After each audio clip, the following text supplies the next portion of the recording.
وَمِنْهُمْ مَنْ يَسْتَمِعُ إِلَيْكَ۔ اب یہاں سے جو اصل مضمون اس سورہ مبارکہ کا ہے، جو میں پہلے عرض کر چکا ہوں کہ قتال سے جو طبیعت اب گھبرا رہی تھی کچھ لوگوں کی، خاص طور پر جن کے دلوں میں روک تھا، منافقت تھی، ان کی کیفیت ہے جو اس سورہ مبارکہ میں بڑی تفصیل سے آئے گی۔ وَمِنْهُمْ مَنْ يَسْتَمِعُ إِلَيْكَ، ان میں سے کچھ لوگ ایسے بھی ہیں جو اے نبی آپ کی بات بڑی توجہ سے سنتے ہیں۔ حَتَّىٰ إِذَا خَرَجُوا مِنْ عِنْدِكَ، یہاں تک کہ جب وہ آپ کے پاس سے نکل کر باہر جاتے ہیں، قَالُوا لِلَّذِينَ أُوتُوا الْعِلْمَ مَاذَا قَالَ آنِفًا، تو وہ کہتے ہیں ان کو کہ جنہیں علم دیا گیا، کیا کہا انہوں نے، اب یہ نئی بات آج کیا کہہ دی انہوں نے۔ یہ اوت العلم سے مراد اہل ایمان بھی ہو سکتے ہیں کہ وہ لوگ اہل ایمان میں سے جو لوگ ان میں زیادہ سمجھدار ہیں اور جن کو سمجھتے ہیں کہ زیادہ ان کو اللہ نے فہم عطا فرمایا، ان سے پوچھتے ہیں یہ بات کچھ سمجھ میں نہیں آئی جو آج کہی ہے محمد نے صلی اللہ علیہ وسلم، یا پھر یہ اہل کتاب سے جا کر پوچھتے ہیں جو علم والے جن کو علم پہلے دیا گیا تھا، ماذا قال آنفا، یہ کیا کہہ دیا، یعنی جنگ کے بارے میں جو بھی اب کوئی تجویز ہو رہی ہے، اقدام کا مرحلہ ہے، اب نکلنا ہے، قریش کے قافلوں کا پیچھا کرنا ہے، ماذا قال آنفا اولئک الذین طبع اللہ علی قلوبہم، یہ وہ لوگ ہیں کہ جن کے دلوں پر اللہ تعالیٰ نے مہر کر دی ہے، واتبعوا اہواءہم، اور یہ اپنی خواہشات کی پیروی کر رہے ہیں۔ یعنی یہ ہچکچاہٹ جن کے اندر پیدا ہو گئی ہے، در حقیقت یہ نشانی ہے اس بات کی کہ ان کے دلوں میں منافقت پیدا ہو چکی ہے۔ والذین اہتدوا زادہم ھدی، اور جو ہدایت پر ہے اللہ تعالیٰ نے ان کی ہدایت میں اضافہ کیا ہے، اس نئے مرحلے کے آنے سے ان کے جوش ایمان میں اور ذوق شہادت میں اضافہ ہو گیا ہے۔ وآتاہم تقواہم، اللہ تعالیٰ نے انہیں ان کے تقوی میں اور اضافہ فرمایا ہے۔ فہل ینظرون الا الساعۃ ان تأتیہم بغتۃ، تو یہ کس چیز کے منتظر ہے سوائے قیامت کے کہ وہ آ دھمکے ان پر اچانک۔ فقط جاء اشراطھا، اس کی علامتیں تو آ چکی ہیں، یعنی قیامت کی سب سے بڑی علامت جو ہے وہ در حقیقت حضور صلی اللہ علیہ وسلم کی بعثت ہے، جو کہ آپ آخری رسول ہیں، اور آپ نے فرمایا بھی ہے کہ بعثت انا والساعۃ کہاتین، دونوں انگلیوں کو آپ نے جوڑا، میں اور قیامت اس طریقے سے جڑے ہوئے، اب میرے بعد کوئی اور نبی نہیں، انا آخر المرسلین وانتم آخر الامم، میں آخری رسول ہوں، تم آخری امت ہو، تو اب آپ کے بعد تو قیامت ہی آنی ہے۔ فأنى لهم اذا جاءتهم ذکراہم، تو جب وہ آ جائے گی، ان پر دھمک آ جائے گی، آ دھمکے گی، تو پھر اس وقت ان کا یاد کرنا یا نصیحت اخذ کرنا یا سبق حاصل کرنا ان کے کس کام کا ہوگا۔ فَاعْلَمْ أَنَّهُ لَا إِلَٰهَ إِلَّا اللَّهُ وَاسْتَغْفِرْ لِذَنبِكَ، پس جان لو کہ اللہ کے سوا کوئی معبود نہیں، اور اپنی خطاؤں کے لیے اللہ سے استغفار کرو۔ اب یہاں ایک تو یہ ہے کہ یہ بات خطاب کر کے حضور سے کہی جا رہی ہے واحد کے صیغے میں، اس حوالے سے ایک تعویل تو یہ ہو سکتی ہے کہ یہ حقیقت میں حضور کی وساطت سے آپ کی امت سے کہی جا رہی ہے، لیکن یہ ہے کہ اس میں علماء نے یہ بات بھی نکالی ہے کہ یہاں حضور مخاطب ہے، اور حضور کی مخاطبت میں یہ پہلو موجود ہے کہ حضور کے گناہ کا معاملہ جو ہے ہم اپنے گناہ پر قیاس نہ کریں۔ حسنات الابرار سیئات المقربین، حضور کی تو جو انٹینسٹی ہوتی تھی تعلق با اللہ کی شدید، اس میں ذرا سی کمی آتی تھی تو آپ اسے بھی سمجھتے تھے کہ بہت بڑی کوتاہی مجھ سے ہو گئی ہے۔ گویا کہ ہمارے لیے تو کہیں بمشکل کبھی اللہ تعالیٰ کی خصوصی عنایت سے طبیعت کے اندر انشراح ہو جائے تو یہ بہت بڑی نعمت ہے، اور حضور کے لیے وہ تو انشراح تو ہر وقت رہتا ہی تھا، اگر ذرا سا کہیں کسی مسئلے میں تھوڑی سی اس انشراح کی شدت میں کمی آ جائے تو آپ اسے بہت بڑی اپنی کوتاہی، بڑا گناہ سمجھتے تھے۔ ویسے میری ایک ذاتی رائے بھی ہے، وہ میں اگلی صورت میں آ کر اس بات کو پورے طور سے واضح کروں گا کہ یہاں حضور کی خطا سے مراد یہ ہے کہ جو بھی اس جد و جہد میں کہیں کوئی کوتاہی رہ گئی ہے، اور وہ کوتاہی اگر دوسرے مسلمانوں سے ہوئی ہے، تب بھی جیسا کہ آپ کو معلوم ہے کہ جنگ اگرچہ سب مل کر لڑتے ہیں، سپاہی بھی لڑتا ہے، لیکن یہ کہ صحرا بنتا ہے تو جو کمانڈر ہوتا ہے، سپہ سالار ہوتا ہے، فتح اس کے کھاتے میں جاتی ہے۔ اسی طریقے سے شکست ہو جائے تو شکست کا جو کلنک کا ٹیکہ ہے وہ بھی ظاہر بات ہے کہ سپہ سالار کے ماتھے پر لگے گا،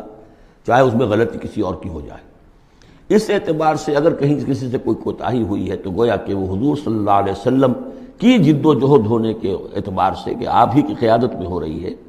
تو اس جد و جہد کے اندر کہیں کوئی کوتاہی یا کمی جو ہے اس کا ذکر ہو رہا ہے۔ وَلِلْمُؤْمِنِينَ وَالْمُؤْمِنَاتِ، اے نبی آپ استغفار کیجئے اپنی خطا تقصیر کا بھی اور اہل ایمان مردوں اور عورتوں کے لیے بھی۔ وَاللَّهُ يَعْلَمُ مُتَقَلَّبَكُمْ وَمَثْوَاكُمْ، اللہ خوب جانتا ہے کہاں تمہیں لوٹ کر جانا ہے، بازگشت تمہاری کہاں ہے، اور کہاں تمہارا اصل گھر ہے مستقل، تمہارا ٹھکانہ کہاں ہے، یعنی آخرت، بہشت۔ وَيَقُولُ الَّذِينَ آمَنُوا لَوْلَا نُزِّلَتْ سُورَةٌ، اور کہتے ہیں یہ لوگ جو ایمان کے دعوے دار ہیں کیوں نہیں کوئی صورت نازل ہوئی۔ یہ بہت اہم آیت ہے اس صورت کی، کہ اصل میں حضور نے جب وہ چھوٹی چھوٹی مہمیں بھیجنی شروع کر دی تھی، اس وقت تک کوئی ایسی صحیح آیت جب اللہ کے راستے میں نکلو اور قتال کرو شاید نازل نہیں ہوئی۔ اذن کے درجے میں تو بات آ گئی کہ سورہ حج کے اندر آیت نازل ہو گئی تھی، لیکن سورہ حج کو بھی بعض حضرات چونکہ مدنی سمجھتے ہیں تو ہو سکتا ہے وہ بھی اس کے بعد نازل ہوئی ہو اگر وہ رائے صحیح ہو۔ باقی سورہ بقرہ کے اندر جو آیات آئی ہیں وہ بھی یہ ہے کہ جب وہ تم سے جنگ کریں، قاتلوا فی سبیل اللہ الذین یقاتلونکم، اور بظاہر ہجرت کے بعد ابتدا ابھی مکے والوں کی طرف سے نہیں ہوئی تھی، انیشیٹو حضور نے لیا ہے، چھوٹے چھوٹے دستے آپ نے بھیجنے شروع کر دیے، ان کا گھیراؤ گویا کہ آپ کر رہے۔ ایک تو پولیٹیکل آئسولیشن آف قریش، کہ جہاں بھی آپ گئے 4 مہموں میں تو آپ خود بھی تشریف لے گئے، 8 مہمات ہیں کل بدر سے پہلے، جن میں سے 4 میں آپ نے بھی شرکت فرمائی، اس لیے وہ غزوات کہلاتے ہیں۔ عام ہمارا خیال ہے کہ پہلا غزوہ جو ہے غزوہ بدر ہے، اس سے پہلے 8 ہیں مہمات، جن میں سے 4 سرایا ہیں جن میں حضور تشریف نہیں لے گئے، مسلمانوں کو آپ نے بھیجا، اور 4 غزوات ہیں۔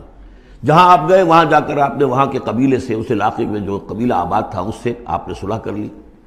اب یا تو وہ پہلے حلیف تھا قریش کا، اب حلیف بن گیا وہ حضور کا صلی اللہ علیہ وسلم، یا یہ کہ نیوٹرل بن گیا، اس نے کہا کہ نہ ہم آپ کی مدد کریں گے قریش کے خلاف، نہ قریش کی مدد کریں گے آپ کے خلاف۔ نتیجہ یہ ہوا کہ پولیٹیکل جو انفلوئنس تھا، zone of influence, political influence Quraysh کا وہ کم ہو رہا ہے۔ پھر آپ نے قافلوں کا پیچھا کیا تو اس سے اندازہ ہوا کہ اب ان کی لائف لائن جو ہے، ان کی تو شہرت تھی وہ، اس کے اوپر آپ نے ہاتھ ڈالا۔ یہ چیزیں چونکہ آپ کی طرف سے ہوئی ہیں، اس وقت تک مکے والوں کی طرف سے جو بھی کچھ انہوں نے کیا، مکے میں ستایا، مارا پیٹا، وہ ہے اپنی جگہ۔ ہجرت کے بعد ان کی طرف سے کوئی اقدام نہیں ہوا۔ اس پر یہ لوگ جو تھے، جو ذرا اس جنگ وغیرہ سے اور اس معاملے سے اپرا رہے تھے، تو ان کو ایک دلیل ملی ہوئی تھی، وہ کہتے تھے لولا نزلت سورۃ، کیوں نہیں کوئی سورت نازل ہو جاتی۔ یہ تو محمد صلی اللہ علیہ وسلم نے خود ہی اپنا ایک سلسلہ شروع کر دیا ہے اپنی ذاتی رائے سے۔ ان کا خیال ہوگا جیسے کوئی مہم جو انسان ہوتا ہے، تو شاید اسی طریقے سے اب یہ جو ہے مہم جو انسان بن گئے۔ لولا نزلت سورۃ فاذا انزلت سورۃ محکمۃ،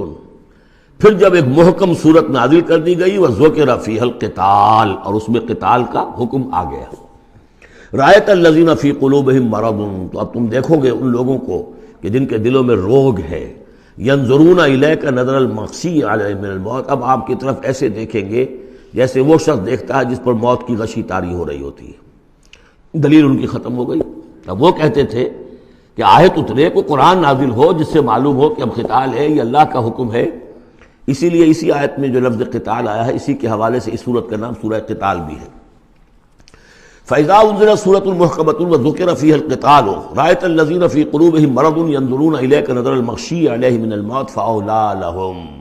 تو افسوس ہے ان پر، بربادی ہے ان کے لیے۔ طاعۃ وقول معروف، دیکھو ایمان لائے ہو، ایمان کا دعویٰ کر رہے ہو تو اطاعت لازم ہے تم پر، طاعۃ وقول معروف، ہاں کوئی مشورہ دینا ہے، بھلی بات کہنی ہے، کوئی حرج نہیں ہے، مشورہ دے سکتے ہو، اچھی بات کہہ سکتے ہو، لیکن اطاعت کرنی پڑے گی۔ فَإِذَا عَزَمَ الْأَمْرُ، مشورے کے بعد جب فیصلہ ہو جائے، ایک بات طے ہو جائے، فَلَوْ صَدَقُوا اللَّهَ لَكَانَ خَيْرًا لَهُمْ، تو اب اگر انہوں نے جو وعدہ اللہ سے کیا ہوا تھا اور جو میثاق ایمان ان کا ہے، اس کو اگر یہ سچا کریں گے، ثابت ہوں گے سچے، تبھی ان کی خیریت ہے، تبھی ان کے لیے بہتری ہے۔ فَهَلْ عَصَيْتُمْ إِن تَوَلَّيْتُمْ أَن تُفْسِدُوا فِي الْأَرْضِ وَتُقَطِّعُوا أَرْحَامَكُمْ، اس آیت کے 2 ترجمے کیے گئے ہیں۔ پہلے میں وہ ترجمہ کر رہا ہوں کہ جو شیخ الہند کا بھی ہے اور مجھے اسی سے اتفاق ہے، کہ تم ذرا سوچو، اگر جس حال میں اس وقت تم ہو، اگر تمہیں حکومت مل جائے، تم والی بن جاؤ، تمہیں یہاں اقتدار مل جائے اس جزیرہ نما عرب میں، تو تمہاری ابھی چونکہ پوری تربیت نہیں ہوئی ہے، خاص طور پر ظاہر بات ہے کہ جو انصار مدینہ تھے، ابھی ایمان لائے تھے، ان کی تربیت تو نہیں ہوئی،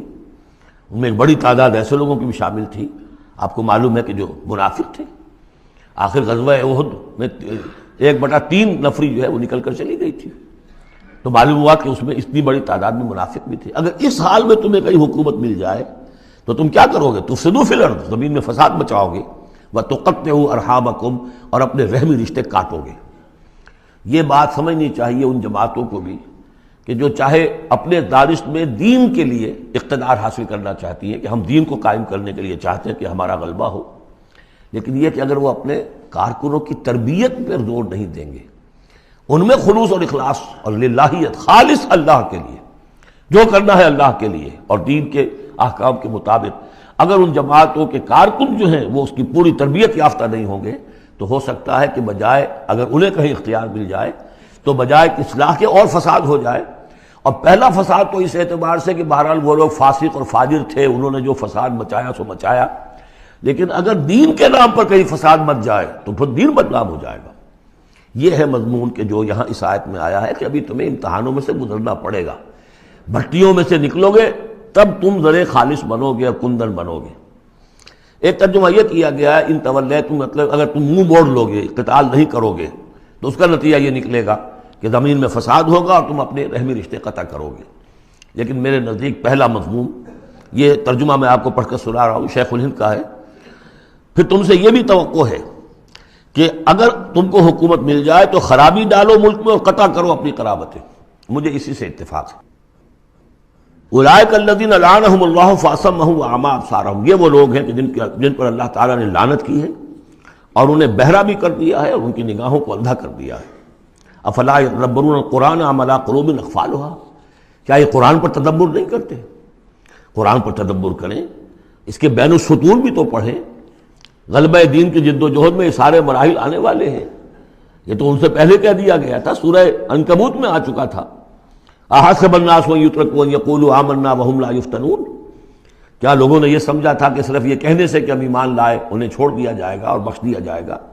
اور انہیں آزمایا نہیں جائے گا؟ وَلَقَدْ فَتَنَّا الَّذِينَ مِن قَبْلِهِمْ فَلَيَعْلَمَنَّ اللَّهُ الَّذِينَ صَدَقُوا وَلَيَعْلَمَنَّ الْكَاذِبِينَ، ہم نے تو ہمیشہ جو بھی ان سے پہلے تھے ان کو بھی آزمایا ہے، اور اللہ تو صاف کھول دے گا، واضح کر دے گا کہ کون حقیقت میں سچے مومن ہیں اور کون جھوٹ موٹ کے مومن بنے ہوئے ہیں۔ اور اسی صورت میں آگے بھی آ گیا فَلَيَعْلَمَنَّ اللَّهُ الَّذِينَ آمَنُوا وَلَيَعْلَمَنَّ الْمُنَافِقِينَ، اللہ تو بالکل دودھ کا دودھ پانی کا پانی جدا کر دے گا کہ اللہ تعالیٰ کھول دے گا کہ کون واقعی مومن اور کون منافق ہے۔ تو کیا یہ لوگ قرآن پر تدبر نہیں کرتے یا ان کے دلوں پر قفل پڑ چکے ہیں؟ ان الذین ارتدوا علی ادبارہم من بعد ما تبین لہم الہدی، یقیناً وہ لوگ جو اپنی پیٹھوں کے بل مڑ جائیں گے اس کے بعد کہ ان پر ہدایت واضح ہو چکی ہو۔ الشیطان سول لہم، شیطان نے در حقیقت ان کے لیے یہ مرحلہ ارتداد کا اور پیچھے مڑ جانے کا آسان کر دیا ہے۔ واملی لہم، اور ان کو بڑی طول عمل کے اندر پھنسا دیا ہے، لمبے لمبے ان کی امیدیں ہیں دنیا کے اندر۔ ظاہر بات ہے دنیا میں بڑے بڑے نقشے بنا رکھے ہیں، تو اب یہ میدان جنگ میں جاتے ہوئے تو انسان کترائے گا۔ ذالک بانہم قالوا للذین کرہوا ما نزل اللہ سنطیعکم فی بعض الامر، یہ اس لیے ہے کہ انہوں نے کہا ان لوگوں سے جنہیں ناپسند ہے وہ شے جو اللہ نے نازل کی۔ اللہ نے قرآن نازل کیا، یہ ناپسند کس کو تھا؟ قریش کو تھا، کفار کو اور یہود کو۔ تو یہ لوگ جو ایمان تو لے آئے تھے، لیکن یہ کہ ان کے اندر وہ روگ تھا، دلوں میں وہ مرض تھا، وہ نفاق کی بیماری جڑ پکڑ چکی تھی۔ وہ یہ کہتے تھے ذالک بانہم قالوا للذین کرہوا ما نزل اللہ، جن لوگوں کو یہ اللہ کے اتاری ہوئی کتاب اور اللہ کے اتارے ہوئے احکام پسند نہیں آتے، ان سے جا کر انہوں نے کہا سنطیعکم فی بعض الامر، کہ دیکھیے ہم اگرچہ ایمان تو لے آئے ہیں، محمد کی بات تو ہمیں ماننی ہے، لیکن ہم آپ کی بھی اطاعت جاری رکھیں گے، کچھ چیزوں کے اندر آپ کی بات پر ہم عمل کریں گے، آپ کا حکم مانیں گے، آپ یہ نہ سمجھیے کہ ہم نے آپ سے اپنا رشتہ بالکل توڑ لیا۔ منافق اسی کو کہتے ہیں کہ جس نے دونوں کے ساتھ جوڑا رکھنے کی اپنے آپ کو کوشش کی۔ مذبذبین بین ذلک لا الہ ہؤلاء ولا الہ ہؤلاء، ان کے پاس جاتے ہیں تو کہتے ہیں، اہل ایمان کے پاس آتے ہیں تو کہتے ہیں ہم ایمان لے آمنا، وَإِذَا خَلَوْا إِلَىٰ شَيَاطِينِهِمْ قَالُوا إِنَّا مَعَكُمْ إِنَّمَا نَحْنُ مُسْتَهْزِئُونَ وَاللَّهُ يَعْلَمُ إِسْرَارَهُمْ، اور اللہ تعالیٰ کو خوب معلوم ہے جو کچھ کی خفیہ باتیں کرتے ہیں جا کر۔ فَكَيْفَ إِذَا تَوَفَّتْهُمُ الْمَلَائِكَةُ يَضْرِبُونَ وُجُوهَهُمْ وَأَدْبَارَهُمْ، تو کیا حال ہوگا ان کا جب کہ ان کی جانیں قبض کریں گے فرشتے، ان کے چہروں پر ضرب لگاتے ہوئے اور ان کی پیٹھوں کے اوپر ضرب لگاتے ہوئے۔ ذَلِكَ بِأَنَّهُمُ اتَّبَعُوا مَا أَسْخَطَ اللَّهُ، یہ اس لیے کہ انہوں نے پیروی اس چیز کی جو اللہ کو ناپسند ہے۔ وَكَرِهُوا رِضْوَانَهُ، اور ناپسند کیا انہوں نے اللہ کی رضا کو۔ فأحبط أعمالهم، تو اللہ نے ان کے سارے اعمال اکارت کر دیے، حبط کر دیے. یعنی اب تک انہوں نے حضور کے پیچھے نمازیں جو پڑھی ہیں اور جو بھی کوئی نیکیاں کی ہیں، اب جب مرحلہ آ گیا ہے قتال کا اور یہ جی چرا رہے ہیں، تو گویا کہ وہ سارے ان کے اب تک کے جو اعمال ہیں وہ حبط ہو جائیں گے. ام حسب الذین فی قلوبہم مرض ان لن یخرج اللہ اضغانہم، کیا سمجھا تھا ان لوگوں نے کہ جن کے دلوں میں یہ روگ ہے کہ اللہ تعالیٰ ان کے کھوٹ کو ظاہر نہیں کرے گا. وہ اپنے کھوٹ کو اندر جو نفاق کی بیماری لیے پھرتے ہیں اس کو چھپائے رکھ سکیں گے؟ انہوں نے یہ سمجھا تھا. اللہ تعالیٰ نے تو اسے واضح کرنا تھا. فَلَيَعْلَمَنَّ اللَّهُ الَّذِينَ آمَنُوا وَلَيَعْلَمَنَّ الْمُنَافِقِينَ. تو ام حسب الذین فی قلوبہم مرض ان لن یخرج اللہ اضغانہم، انہوں نے یہ سمجھا تھا کہ اللہ تعالیٰ ان کے کھوٹ کو، دلوں کے کھوٹ کو علم نشرہ نہیں کر دے گا. وَلَوْ نَشَاءُ لَأَرَيْنَاكَهُمْ، اور اگر ہم چاہیں تو اے نبی آپ کو دکھا دیں کہ یہ ہیں وہ لوگ. فَلَعَرَفْتَهُمْ بِسِيمَاهُمْ، آپ ان کے چہروں سے انہیں خود ہی پہچان لیں گے. ظاہر بات ہے کہ ایک صادق الایمان شخص کا چہرہ اور ایک منافق کا چہرہ، انسان کے قلب کی کیفیت جو ہوتی ہے وہ تو چہرے کے اوپر جو ہے، face is the index of mind, ذہنی کیفیت جو ہے، قلب کی کیفیت جو ہے وہ چہرے پر ہوتی ہے. فَلَعَرَفْتَهُمْ، تو آپ پہچان ہی چکے ہیں انہیں ان کے چہروں سے. وَلَتَعْرِفَنَّهُمْ فِي لَحْنِ الْقَوْلِ، اور مزید آپ پہچان لیں گے انہیں ان کی گفتگو کے ڈھب سے، انداز سے. گفتگو میں بھی ظاہر بات ہے کچھ چاپلوسی کریں گے، کچھ ہیر پھیر ڈالیں گے. ایک مخلص آدمی کی گفتگو اور ایک اس طرح کے شخص کی گفتگو زمین و آسمان کا فرق ہوتا ہے. وَاللَّهُ يَعْلَمُ أَعْمَالَكُمْ، اللہ تمہارے اعمال کو خوب جانتا ہے. وَلَنَبْلُوَنَّكُمْ حَتَّى نَعْلَمَ الْمُجَاهِدِينَ مِنكُمْ وَالصَّابِرِينَ، اور ہم تو لازماً آزمائیں گے تمہیں، یہاں تک کہ ہم، ترجمہ تو ہوگا ہم معلوم کر لیں، ہمیں علم ہو جائے. لیکن چونکہ اہل سنت کا عقیدہ یہ کہ اللہ کا علم تو قدیم ہے، تو یہاں ہم اس کی ترجمانی کرتے ہوئے کہتے ہیں ہم ظاہر کر دیں گے اس کو تاکہ سب کے علم میں آ جائے، سب دیکھ لیں. ہم آزمائیں گے تمہیں یہاں تک کہ سب دیکھ لیں کہ مجاہدین کون ہیں تم میں سے. حتیٰ نعلم المجاہدین منکم والصابرین، اور وہ جو صبر کرنے والے ہیں. وَنَبْلُوَ أَخْبَارَكُمْ، اور ہم تمہارے سارے حالات کی پوری طریقے سے تحقیق کر لیں. یہ تقریباً سمجھیے کہ وہ آیت جو آئی تھی سورہ بقرہ میں، وَلَنَبْلُوَنَّكُمْ بِشَيْءٍ مِّنَ الْخَوْفِ وَالْجُوعِ وَنَقْصٍ مِّنَ الْأَمْوَالِ وَالْأَنفُسِ وَالثَّمَرَاتِ. ابھی وہاں چونکہ قتال کا حکم نہیں آیا تھا، اس لیے وہاں پر ابھی جنگ کا تذکرہ نہیں تھا. یہ تو تھا کہ ہم تمہیں آزمائیں گے بھوک سے اور جان اور مال کے نقصان سے اور ثمرات کے ضیاع سے. لیکن یہاں اسی آیت کو ایک ایکسٹینشن سمجھیے، وَلَنَبْلُوَنَّكُمْ حَتَّى نَعْلَمَ الْمُجَاهِدِينَ مِنكُمْ وَالصَّابِرِينَ، تاکہ ہم دیکھ لیں کون ہیں وہ جو واقعتاً جہاد کرنے والے ہیں، صبر کرنے والے ہیں، اور ان کی پوری طرح جانچ پرکھ کر لیں.